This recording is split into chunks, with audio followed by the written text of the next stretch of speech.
Hallihallo aus Kroatien immer noch. Wir haben uns jetzt hier einen Tag Pause gegönnt und vom Wind geschützt. Die Nacht war echt richtig übel. Es sind bei uns auch Dachziegel vom Dach geflogen und so Windböen, wo man es selten erlebt hat. Jetzt geht es gerade mal endlich. Diesen Zeitraum mal nutzen, loszufahren jetzt Richtung Bosnien erstmal. Hoffentlich klappt die Sache. Manchmal kommen echt so Böen, dass das Rad richtig weghaut. Wir sind mal gespannt, wie es jetzt funktioniert. Ja, aber die nächsten Tage soll Gegenwind kommen, also wollten wir jetzt unbedingt heute noch losstarten. Ja.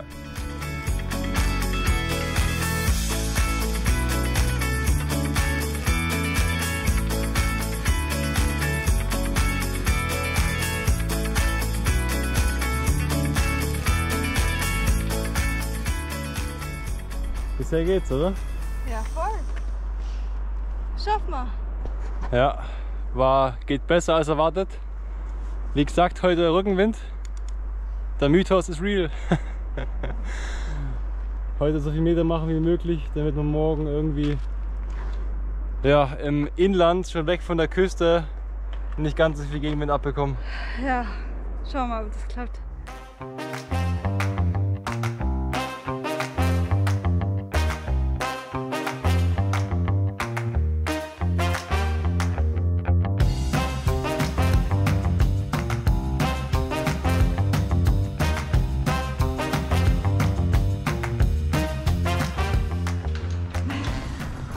Franzi hat eine coole Idee gehabt. Ja, wir schlafen jetzt in einem Busstopphaus. Bushäuschen. Bushäuschen. Wir sind an der kroatischen-bosnischen Grenze jetzt, aber noch auf kroatischer Seite. Ja, das wird unser Zuhause sein. Direkt an einem recht großen Fluss. Und wegen dem Wind ist es halt für uns so wichtig, dass wir heute mal was haben, wo ein bisschen geschützter ist, weil sonst... Nachts war richtig Sturm wieder und das Ding ist echt gut geschützt, weil es so verwinkelt ist. Ja. Sehr romantisch. Ja, mal wieder Frühstück zum Abendbrot. Ja. Hier ist das Zelt jetzt einbarrikadiert. Wenn ein Auto vorbeikommt, ist echt laut. Die gucken alle richtig doof. Aber Hauptsache, wir sind so windgeschützt. Ja, mich hat schon ein wütender Bürger angemacht, ob wir hier schlafen wollen. Weil er hatte gerade erst die ganzen Wände hier neu gestrichen. Wir sollten ja nichts dreckig machen. Hoppla. Ups.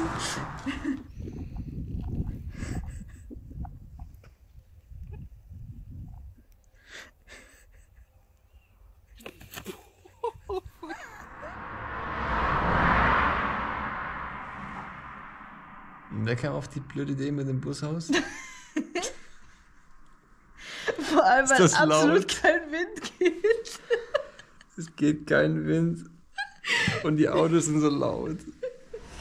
Oh, Die letzten Meter in Kroatien. ganz schön kalt geworden. Ja, die Fröstelsaison ist wieder da.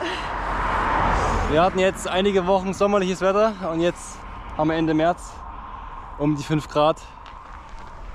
Geht's gleich wieder nach Bosnien. Endlich neues Land.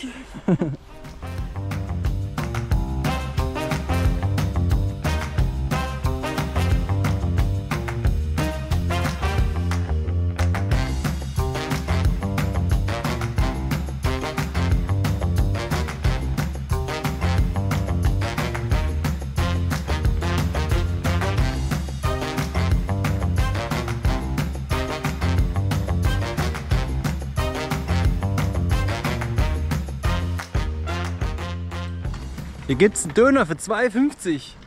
Endlich in einem Land, wo es wieder günstig ist. Der Hans freut sich schon von Anfang an darauf.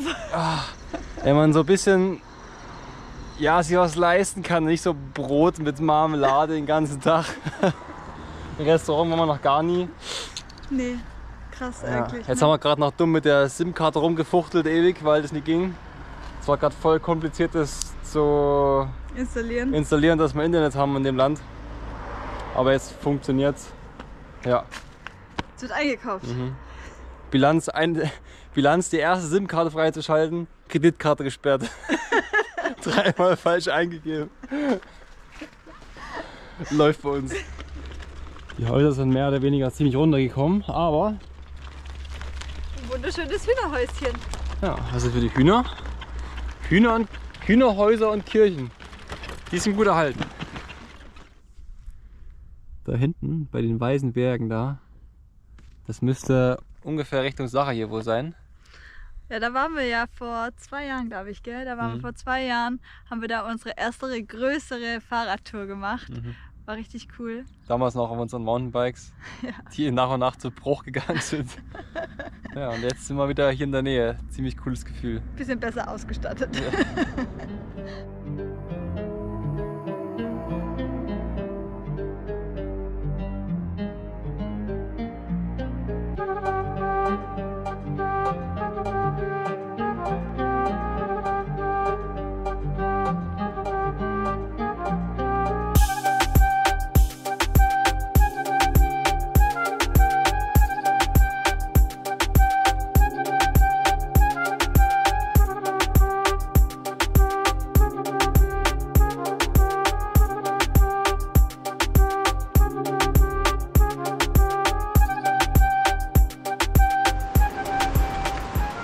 Uns ärgern hier echt die perfekten Zeltplätze die ganze Zeit.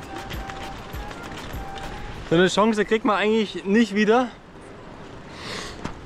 Aber wir wollen ein bisschen weiter.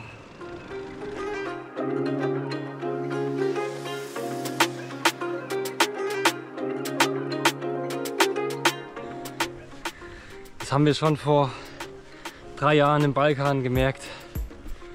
In anderen Ländern, wenn es irgendwie steil hoch geht, bauen die alles um Zickzack hoch. Die Bosnier, wir sagen, drauf die schießen. Wir knallen die Straße gerade hier hoch und dann geht's ab. Boah, ist das steil. Fast geschafft.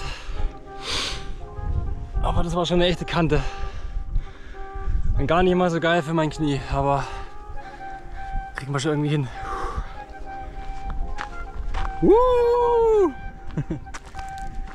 Eine Stunde am Steilstück geschafft. Yes! Boah, war das krass. Boah, krass, ey. Aber zum Glück hatten wir immer wieder so Rückenwindstöße. Mega. Oh, geil. Also, unser Name macht uns alle Ehre. Bisher haben wir ziemlich Glück.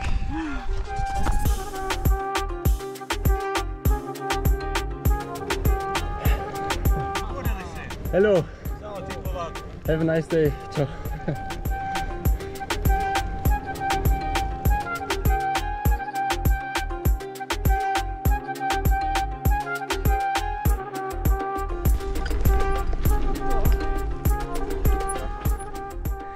Die Schlafsacksuche beginnt.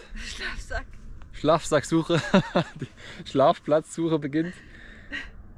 Wir sind hier auf einem Hochplateau, wunderschön von den Bergen umgeben. Ja, und dann gibt es halt solche Bilder wieder, ne? Eine reinste Müllhalde. So krass, weil wenn es mal jemandem nicht gehört, dann ist der Müll drauf. So. Ja. Das ist so schade. Wir werden es trotzdem hier irgendwo breit machen, weil den Rest der Felder gehört halt irgendjemanden, immer irgendein Schäfer oder was weiß ich. Aber ja, ganz ruhig. Aber sowas nimmt uns irgendwie mal mit. Ja. Das ist so schade. Man kann ja nicht sagen, die Bosnier sind irgendwie dreckig und die kümmern sich nicht. Das sind halt nur so ein paar Einzelne, glaube ich, die alles hier abladen und... Ja, und wenn man es halt nicht anders gelernt hat, oder? Ja. Ich weiß nicht, irgendwo ist es traurig, aber was können wir dagegen machen?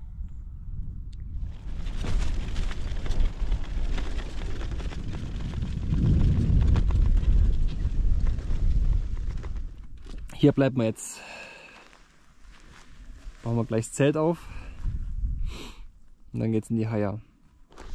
Außer die Franzi, die hält sich für was Wichtiges und muss irgendwelche Seminare machen.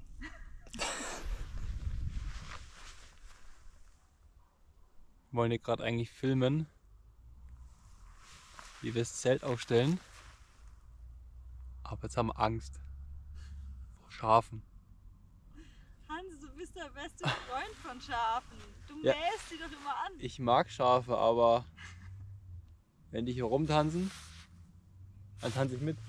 Ja, eben. Nee, das wäre nicht so gut.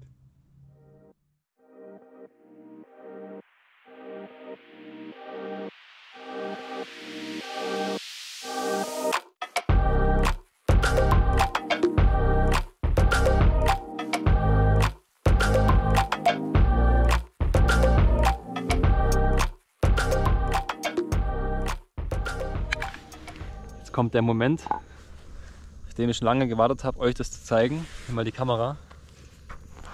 Ja. Man kann, das ist jetzt wirklich Weltpremiere. Das Gemüse, wenn man es geschnippelt hat, wie Chefkoch Tony. Ja? Einmal so, das Brett biegen und da geht alles rein. Das ist also... Es rührt mich ein bisschen.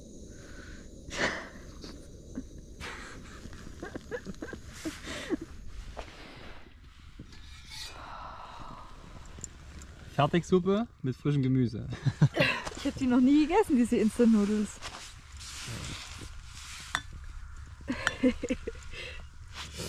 Oh Gott, kriege ich das überhaupt hier raus? Ich würde die Suppe so raus... Scheiße. Ich würde die Suppe quasi so rausschöpfen und die Nudeln damit Gabel. Ja, macht Sinn. Okay.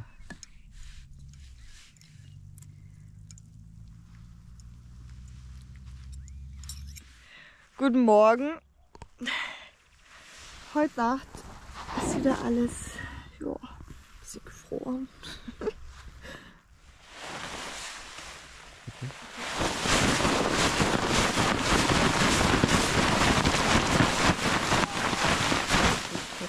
Ich habe nichts abbekommen. Alter, ich bin voll beschneidet. Ich habe nur Birkenstocks an.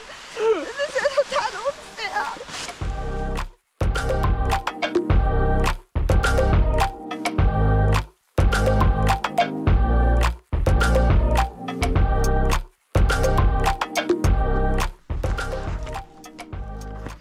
Gibt erstmal Bananeneis. Ist noch gefroren von der Nacht. Mega schöne Landschaft. Aber leider, wie auch immer in Bosnien, dahinter alles vermüllt.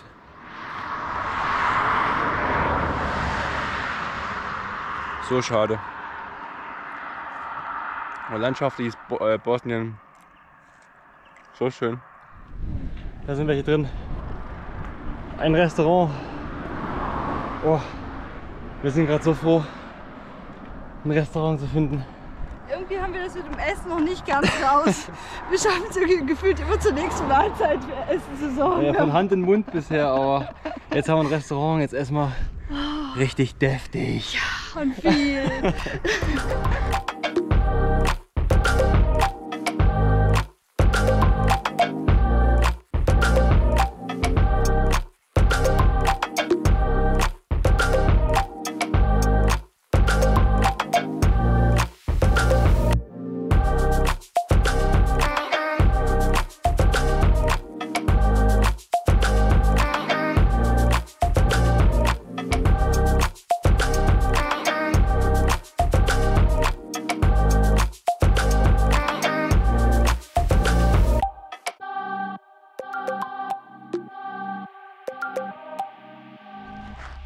Land Nummer 7, Montenegro.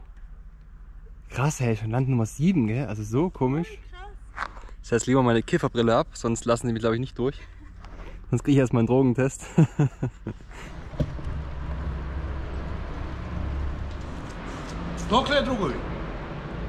From Germany. Where are you going? Montenegro, Montenegro? Albania, Albania, Kosovo. Grecia. Ja, ja. Turkey und dann. Turkish. Mhm. Den Weg sind wir gerade in Bosnien hochgekommen. Woo, auf geht's!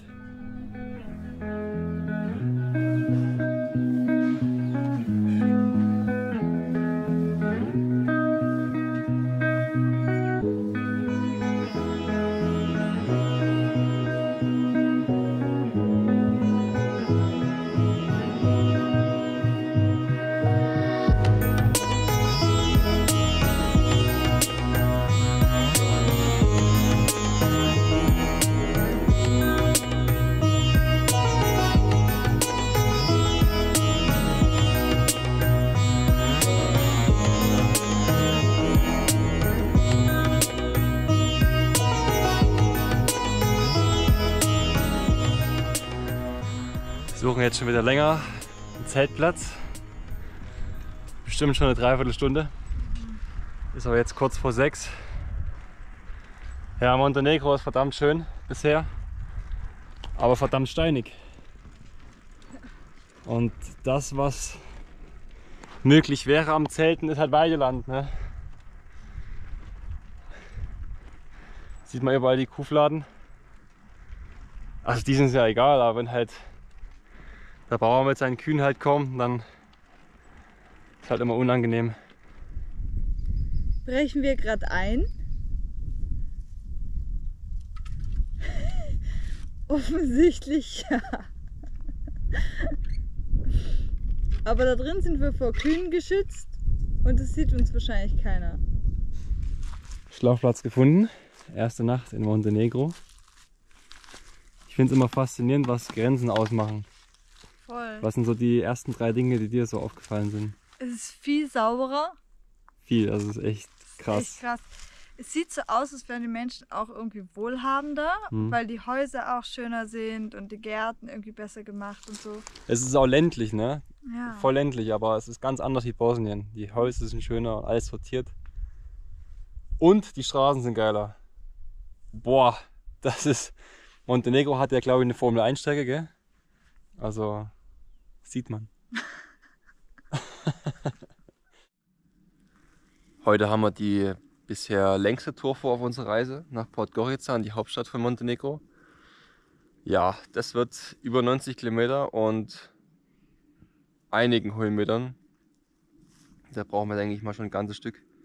Jetzt gerade ist erst um 6 Uhr morgens, wir wollten echt früh aufstehen, um das zu schaffen. Wir freuen uns auf jeden Fall auf warme Länder, warme Jahreszeiten. Ja, ich wollte auch schon. Was ist denn das für ein Vogel da oben?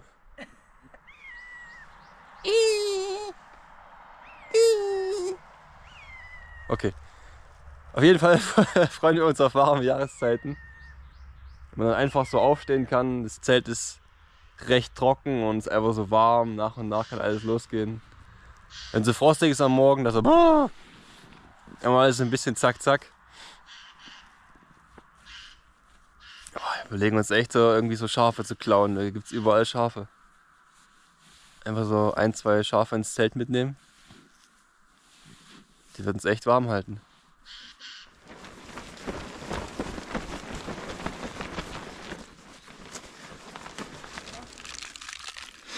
Die blöde Packung Haferflocken haben wir jetzt 7 Wochen rumgeschleppt. Aus Deutschland. Welch ausgewogenes Mahl. Geht schon. Haferflocken und Banane. Bisschen Joghurt. Wie kann ich jetzt die Banane im Essen delikat platzieren? Mit dem Löffel schneiden. Das ist unser Essen, unser Frühstück für uns beide.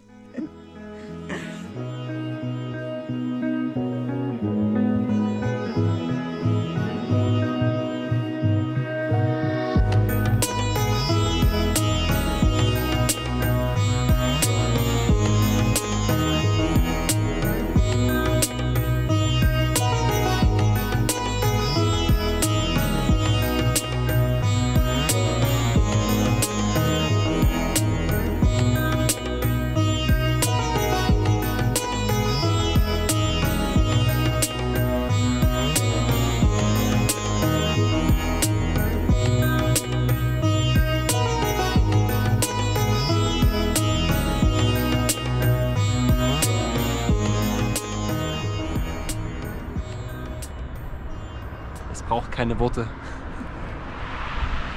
Ja, wir verlassen jetzt das Tal. Jetzt geht es durch den Tunnel durch. Jetzt packen wir das erste Mal die Warnwesten aus. Keine Ahnung, wie lang das Ding ist. Aber ich fühle mich so ein bisschen bei New Kids.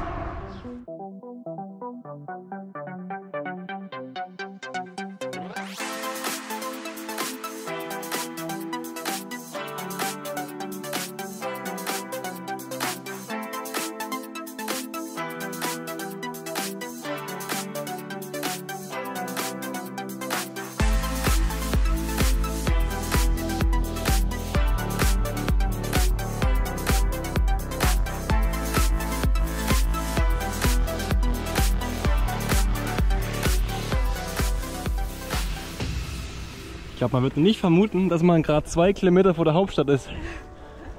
So geile Zeltplätze, wo sind wir hier gelandet?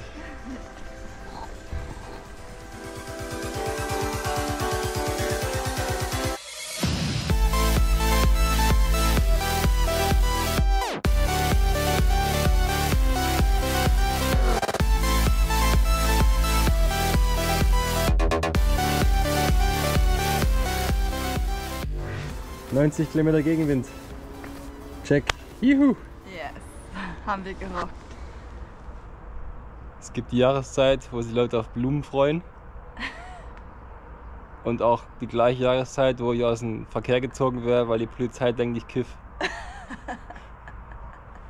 Blöder Heuschnuppen. Frühling ist da. Am nächsten Morgen haben wir uns dann Podgorica angeschaut. Aber wie eine Hauptstadt kam uns das Ganze nicht vor. Eher wie ein großes Dorf. So viel haben wir jetzt auch nicht entdecken können. Aber die bergige Umgebung mit ihren Klammen und Flüssen hat schon was für sich. Hier haben wir ein kleines Hüttchen vor unserer Unterkunft. Ziemlich cool. Hier lädt gerade das Video hoch. Haben wir gerade so ein bisschen am Video geschnippelt. Freut euch drauf.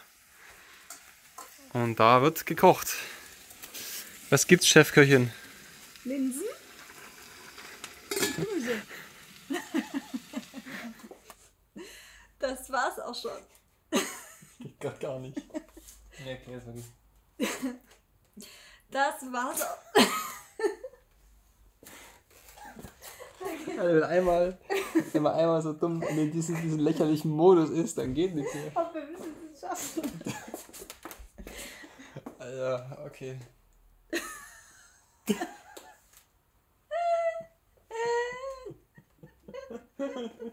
Hör auf, jetzt komm. Das wird halt nichts mehr. Also, diese Verabschiedung hat ja mal super geklappt. Egal. Das nächste Mal geht's nach Albanien. Völlig verrückt, was hier passiert ist. Oder habt ihr schon mal spontan einen riesigen Drucker und ein paar Laptops gekauft? Wie es dazu gekommen ist, seht ihr im nächsten Video. Ciao, ciao.